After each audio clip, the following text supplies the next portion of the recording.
வெளிநாட்டு சுற்றுலா பயணிகளை ஏமாற்றும் உணவகங்களை குறிவைக்கும் அதிகாரிகள்.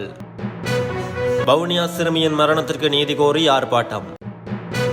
உலக சாதனை படைத்த இலங்கை தமிழ் சிறுவன். டொரண்டோவில் வசிப்போருக்கு ஏற்பட்டுள்ள புதிய சிக்கல்.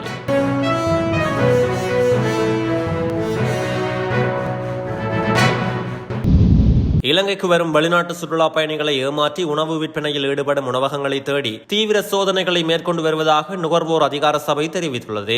இதன் முதற்கட்டமாக காலி முகத்துடல், கிக்கடுவை, எல்ல போன்ற பகுதிகளை இலக்கு வைத்து குறித்த சோதனை நடவடிக்கை மேற்கொள்ளப்பட்டு வருவதாக தெரிவிக்கப்பட்டுள்ளது. சமீபத்தில் வெளிநாட்டு சுற்றுலா பயணிகளை ஏமாற்றி வடை ஒன்றினை 800 ரூபாய்க்கும் கொத்துரொட்டியை 1900 ரூபாய்க்கும் விற்பனை செய்ய முற்பட்ட சம்பவங்களை தொடர்ந்து குறித்த நடவடிக்கை முன்னெடுக்கப்பட்டுள்ளது. கடந்த 17ஆம் தேதி வவுனியாவில் உயிரிழந்த சிறுமியின் மரணத்திற்கு நீதி கோரி தரணிக்குளம் கிராம மக்கள் ஈச்சங்குளம் போலீஸ் நிலையத்தை முற்றுகையிட்டு ஆர்ப்பாட்டத்தில் ஈடுபட்டனர்.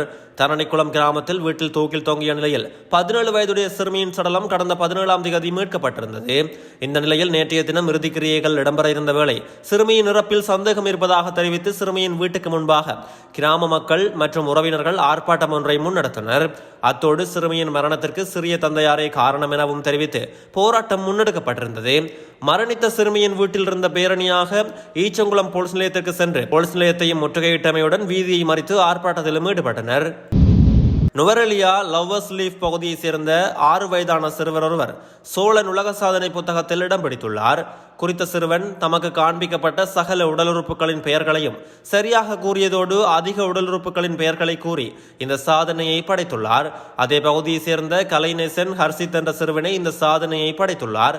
சோழன் உலக சாதனை புத்தக நிறுவனத்தின் இலங்கை கிளையின் துணைத் தலைவர் ஸ்ரீ நாகவாணி ராஜா மற்றும் பொதுச் செயலாளர் இந்திரநாத் பெரேரா ஆகியோர் அந்த சிறுவனின் சாதனையை உறுதி செய்து அவருக்கான சான்றிதழை வழங்கியுள்ளனர். இந்த நிகழ்வு கல்வி ராஜாங்க அமைச்சர் அருணாச்சலம் அரவிந்தகுமாரின் முன்னிலையில் இடம்பெற்றுள்ளதோடு அவர் அந்த சிறுவனுக்கு பாராட்டுக்களை தெரிவித்தார்.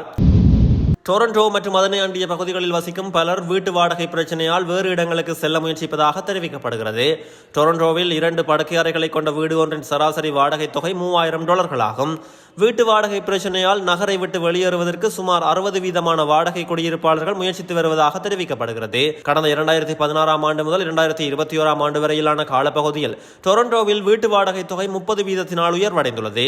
வாழ்க்கை செலவு அதிகரிப்பு, வீட்டு மனைகளின் விலை உயர்வு மற்றும் வாடகை தொகை அதிகரிப்பு போன்ற காரணிகளினால் டொரண்டோவில் குடியிருப்போர் பெரும் அசௌகரியங்களை எதிர்நோக்கி வருவதாக சுட்டிக்காட்டப்பட்டுள்ளது. இலங்கையின் முன்னாள் மெய்வல்லுநர் ஜாம்பவான் நாகலிங்கம் எதிர்வீரசிங்கம் தனது 89வது வயதில் அமெரிக்காவில் காலமானார். உயரம் பாய்தல் வீரரான நாகலிங்கம் எதிர்வீரசிங்கம் 1952 மற்றும் 1956ஆம் ஆண்டுகளில் நடைபெற்ற ஒலிம்பிக் போட்டிகளில் இலங்கை சார்பாக பங்கேற்ற பெருமையை பெற்றுள்ளார். 1958ஆம் ஆண்டு ஜப்பானில் நடைபெற்ற ஆசிய விளையாட்டுப் போட்டியில் உயரம் பாய்தலில் ஆற்றலை வெளிப்படுத்தி புதிய சாதனையுடன் தங்கப்பதக்கம் வென்றார். இதன் மூலம் சர்வதேச மெய்வல்லுநர் அரங்கில் இலங்கைக்கு தங்கப்பதக்கம் ஈட்டிக் கொடுத்த முதல் வீரர் என்ற வரலாற்று சிறப்பும் நாகலிங்கம் எதிர்வீரசிங்கத்திற்கு உள்ளது. 1962ஆம் ஆண்டு ஜகார்த்தாவில் நடைபெற்ற ஆசிய விளையாட்டு விழாவில் உயரம் பாய்தலில் வெள்ளிப் பதக்கம் வென்றுள்ளார். யாழ்ப்பாணம் பெரிய விழானில் 1933 ஆகஸ்ட் 24ஆம் தேதி பிறந்த இவர் யாழ் மத்திய கல்லூரியின் பழைய மாணவர் ஆவார். பாடசாலை பருவத்திலேயே உயரம் பாய்தலில் அகில இலங்கை சாதனையை முறியடித்த பெருமையும் அவருக்கு உள்ளது. இலங்கை, Sierra Leon, Papua New Guinea, Nigeria ஆகிய நாடுகளில் பல்கலைக்கழக விரிவுரையாளராக பணியாற்றியுள்ள நாகலிங்கம் எதிர்வீரசிங்கம் யுனெஸ்கோவிலும் 5 ஆண்டுகள் கடமையாற்றியுள்ளார்.